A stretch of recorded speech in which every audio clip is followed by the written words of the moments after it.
The hope beginning of a superhero, লেখক মোহাম্মদ হাবিবুর রহমান।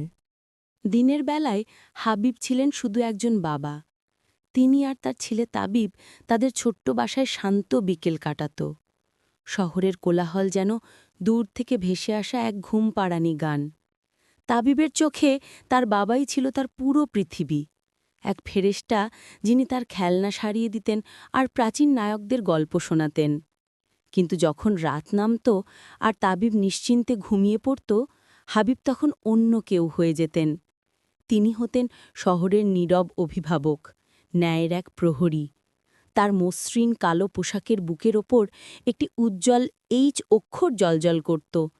তিনি আলোকিত রাস্তায় ঘুরে বেড়াতেন, নিরীহদের ওপর অত্যাচার করা অন্ধকার থেকে রক্ষাকারী হিসেবে। এক নতুন বিপদ জেগে উঠেছিল, বিশুদ্ধ শক্তি দিয়ে তৈরি এক সত্তা, নিজেকে দ্য গ্লুম বলে পরিচয় দিয়ে শহরের প্রতিরক্ষা ব্যবস্থা ভেঙে দিচ্ছিল। হাবিব তার মুখোমুখি হল ভাঙা ফুটপাত আর চূর্ণ বিচূর্ণ কাঁচের ঝড়ের মধ্যে। প্রথমবারের মতো হাবিব এক ঝলক ভয় অনুভব করলেন।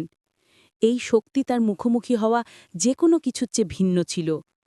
পরাজিত আর আহত হয়ে ভোরের ঠিক আগে হাবিব কোনো রকমে নিজের বাড়িতে ফিরে এলেন। তিনি ভেঙে পড়লেন, তার পোশাক ছেঁড়া, যার ভেতর থেকে বেরিয়ে এলো ক্লান্ত এক বাবা। শব্দ শুনে ঘুম ভেঙে যাওয়া তাবিব তাকে খুঁজে পেল।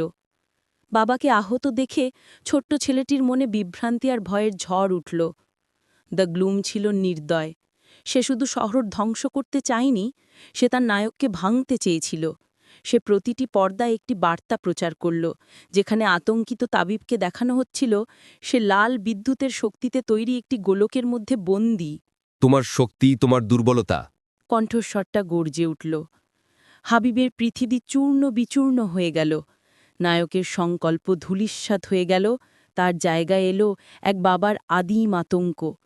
তিনি তার দুই জীবনকে আলাদা রাখার চেষ্টা করেছিলেন, তার ছেলেকে তার বিপজ্জনক জগৎ থেকে রক্ষা করার জন্য। এখন তার সবচেয়ে বড় গোপন রহস্যই তার ছেলের খাঁচা হয়ে দাঁড়াল। কিন্তু তার আলোর কারাগারে তাবিবের ভেতরে কিছু একটা জেগে উঠল। যে ভয় তাকে অবশ করে দিয়েছিল, তা ধীরে ধীরে আহাগে পরিণত হতে শুরু করল। সেই দনবকে তার বাবার ক্ষতি করতে দেবে না। তার ছোট দুই হাত, দুই চোখ থেকে এক উজ্জ্বল সোনালি আলো বিস্ফোরিত হল, যা তার খাঁচার লাল শক্তিকে পেছনে ঠেলে দিল। হাবিব, যে ভিলেনের আস্তানার দিকে ছুটে যাচ্ছিলেন, দিগন্তে সোনালি আলোর বিস্ফোরণ দেখলেন। আশা তার মধ্যে জেগে উঠল। তিনি পৌঁছে দেখলেন তাবিব বাতাসে ভাসছে, এক ঝলমালে আভায় আবৃত্ত এবং হতবাবদা গ্লুমকে আটকে রেখেছে। তাবিব তার বাবার দিকে তাকালো, তার চোখ একটি পরিচিত শক্তিশালী সংকল্পে ভরা। তুমি? গ্লুম তোতলাতে লাগল, তার রূপ কাঁপছিল। কণ্ঠস্বরটা আর দানবীয় গর্জন ছিল না, বরং একটি পীড়নদায়ক, একটি পরিচিত ফিসফিসানি। ভিলেনের শক্তির রূপ মিলিয়ে গেল, প্রকাশ পেল হাবিবের দীর্ঘদিনের হারিয়ে যাওয়া সঙ্গীর মুখ, যাকে তিনি মনে করতেন বহু বছর আগে সেই দুর্ঘটনায় মারা গেছে, যা তাদের দুজনকেই শক্তি দিয়েছিল। তুমি আমাকে মারার জন্য ফেলে এসেছিলে? লোকটি ফিসফিস করে বলল। হাবিব তার প্রাক্তন বন্ধুর দিকে তাকালেন, তারপর তার ছেলের দিকে, যে এখন তার পাশে দাঁড়িয়ে আছে, নিজের অধিকারে এক রক্ষক। আমি ভেবেছিলাম তুমি চলে গেছো। কিন্তু আমাদের শত্রু হবার কোনো কারণ নেই। তিনি শান্তির প্রতীক হিসেবে হাত বাড়িয়ে দিলেন। মুহূর্তের নীরবতার পর তার বন্ধু হাতটি ধরল। তাবিবও তার ছোট হাতটি তাদের মিলিত হাতের ওপর রাখল।